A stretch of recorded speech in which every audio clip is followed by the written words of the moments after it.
Welcome back. A recent wave of abductions across Europe and the United States have put crypto executives, investors, and their families on edge. Victims have reported being pistol whipped, kidnapped, and even tortured as criminals look to the digital system's vulnerability to collect millions of dollars in cryptocurrency ransom. Joining us now, the author of that new reporting, business reporter for Semafor, Rohan Goswami. Rohan, you're writing that these concerns have grown after attackers stole information from the largest crypto exchange, that's Coinbase. So tell us what happened there and just how dire the consequences of that hack actually are.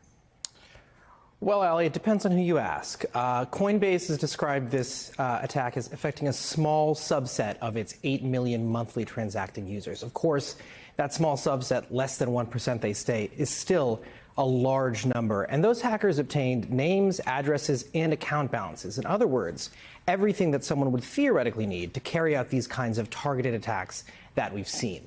Now, other outlets have also reported that federal regulators are probing this hack, right? The latest in a spate of crypto-related crime that has struck even as this administration has increasingly embraced crypto companies and cryptocurrencies as a part of America's financial system. Yeah, and I think there's the larger question here of why are criminals resorting to physical crime instead of something more online in this space?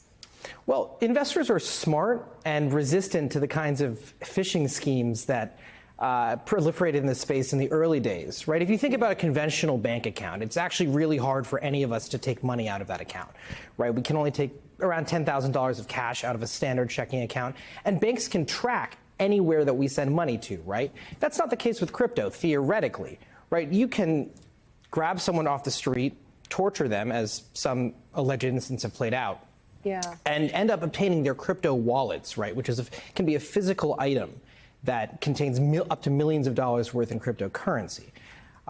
That's a lot easier, but also a lot harder, because cryptocurrency's advantage here, as you saw in a case in France, is that because it's traceable and trackable, theoretically, the authorities or issuers of so-called stablecoins can actually shut off the money that's sent as ransom or to these criminals.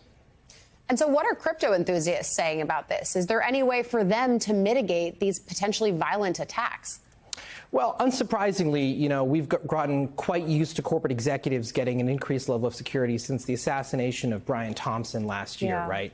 Now, that's something that crypto executives have already started to do, but investors are now starting to do. There was an emergency and highly secured meeting in France, a summit of sorts with some of the most influential crypto investors in the country to discuss what the government could do to help protect those individuals. Separately, however, some people in the U.S. have taken this as an opportunity to actually call for a further rollback on crypto regulations. They argue that the money laundering controls that stop terrorists, criminals, violent offenders of all sorts from using crypto to launder money are actually what are hurting executives, right? Because you have to give your name and your address over to these crypto exchanges, something which you have to do with banks anyways. It's a really concerning trend. Rohan Goswami, we thank you for helping us break it down and understand it. And we'll, of course, be reading your latest reporting at Semafor. Thank you, my friend. Thanks, Ali.